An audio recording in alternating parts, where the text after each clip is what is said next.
Friends, welcome to my venue. അപ്പം നല്ല അടിപൊളിയായിട്ടുള്ള ഒരു ഡിഫറെന്റ് ഷെയ്ഡിലുള്ള ഒരു കുർത്തിയായിട്ടോ കാണിക്കുന്നത്. ഇത് ബനാറസിയുടെ വീവിങ് വരുന്നതാണ്. ഇതിനകത്ത് നല്ലൊരു ചാണകപ്പച്ച കളറാണ് കേട്ടോ. ഇതിന്റെ നമ്മൾ ഒത്തിരി കളേഴ്സ് കുറെ മുമ്പ് ചെയ്തായിരുന്നു. ഒത്തിരി പേർക്ക് ഇപ്പോഴും അതിന്റെ എൻക്വയറീസ് ഉണ്ട്.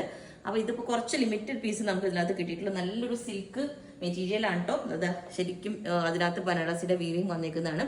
2 കളേഴ്സിലാണ് ഇപ്പോൾ ചെയ്തേക്കുന്നത്. ഒന്ന് ഈ കളറിലും പിന്നെ ഈ ഒരു ഓണിയൻ ഷെയ്ഡ് തന്നെ ഒരു ഡാർക്ക് ആയിട്ട് മോവ് കളർ എന്നൊക്കെ പറയില്ലേ, ആ ഒരു ഷെയ്ഡിലേക്കാണ് കേട്ടോ വന്നേക്കുന്നത്. ഓണിയൻ ഷെയ്ഡ് അല്ല, ആക്ച്വലി ഒരു മോവ് ഷെയ്ഡ്. അതിനകത്ത് നമ്മളൊരു ബ്രോക്കേഡിന്റെ ചെറിയൊരു പീസ് വെച്ചിട്ട് ഇതേപോലെ ചെറിയൊരു ബോർഡർ ആയിട്ട് കൊടുത്തിട്ടുണ്ട്. ആ ഗോൾഡൻ കളർ തന്നെ ഒരു സിമിലർ ആയിട്ട് കൊടുത്തിട്ടുണ്ട്. പിന്നെ ഇതിന്റെയൊക്കെ നമുക്ക് ഇതിന്റെ തന്നെ അത്യാവശ്യം നല്ല റേറ്റ് വരുന്നത് കൊണ്ട് തന്നെ നമ്മൾ ബാക്ക് സൈഡ് ഇതിന്റെ പ്ലെയിൻ ആയിട്ടാണ് ചെയ്തേക്കുന്നത്. സെയിം തന്നെ ഒരു സെമി സിൽക്ക് മെറ്റീരിയൽ വെച്ചിട്ടാണ് ഇതിന്റെ ചെയ്തേക്കുന്നത്. ഈ ഒരു ഞാൻ വേറെ ചെയ്തേക്കുന്നതിന്റെയും ബാക്ക് സൈഡ് ഒരു സെമി സിൽക്ക് തന്നെയാണ് വെച്ചേക്കുന്നത്. അപ്പം ഒരു സിൽക്കും മറ്റേതും വെക്കുമ്പോൾ ശരിക്കും ചെറിയ അത്രയും എക്സാക്റ്റ് ഒരു ഇത് കിട്ടൂല നമുക്ക്. അപ്പം ഞാൻ ഈ ഒരു പാറ്റേൺ വേറെ ഇത് കാണിച്ചു തരാം. പിന്നെ അടുത്തത് വന്നിട്ട് ഇതുപോലെ ഇതിന്റെയും കളേഴ്സ് ചെയ്തായിരുന്നു. ഇത് ഒത്തിരി ഒരു പ്രീമിയം സെറ്റ് തന്നെയാണ് കേട്ടോ. ഫുള്ളി ഈ ഫ്രഞ്ച് നോട്ട്സ് വെച്ചിട്ടാണ്, അത്രയും തിക്ക് വർക്കാണ് ഇത്. കണ്ടോ, ഇതിന്റെ കളർ ഞാൻ ചെയ്തിട്ടുണ്ടായിരുന്നു. ഇത്തിരി ആഷ് കളറിലാണ്, റെയർ ഷെയ്ഡാണ് ഇതും. ഇത് ചന്തേരി സിൽക്ക് ഫാബ്രിക് ആണ്.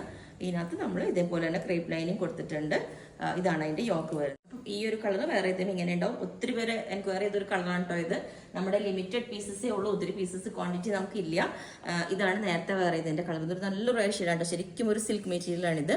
ബാക്ക് സൈഡ് നമ്മളൊരു സെമി സിൽക്ക് തന്നെയാണ് കൊടുത്തേക്കുന്നത്. ഓക്കെ, അപ്പൊ അടുത്ത പാറ്റേൺ ഇതേപോലെ ഉണ്ടാവും. ഫുള്ളി ഹാൻഡ് വർക്ക് ആണ്, അതായത് ഹാൻഡ് കൊണ്ട് ചെയ്തിരിക്കേണ്ട വർക്കാണ്, എംബ്രോയിഡറി ആണ്. അപ്പം ഇതിന്റെ എല്ലാത്തിന്റെ കുറച്ച് പീസസേ ഉള്ളൂ. ലെങ്ത് 47 വരുന്നുണ്ട്, വിത്ത് ലൈനിങ് ആണ്. അപ്പോൾ നിങ്ങൾക്ക് വേണമെങ്കിൽ താഴെ വാട്സ്ആപ്പ് നമ്പർ കൊടുത്തിട്ടുണ്ട്, അതിനകത്തേക്ക് കോൺടാക്ട് ചെയ്താൽ ബാക്കി ഡീറ്റെയിൽസ് ഒക്കെ പറയുന്നതായിരിക്കും. ബുക്ക് ചെയ്തിട്ട് 7 വർക്കിംഗ് ഡേയ്സ് കഴിഞ്ഞിട്ടായിരിക്കും ഡിസ്പാച്ച് ചെയ്യുന്നത്. Okay, thank you.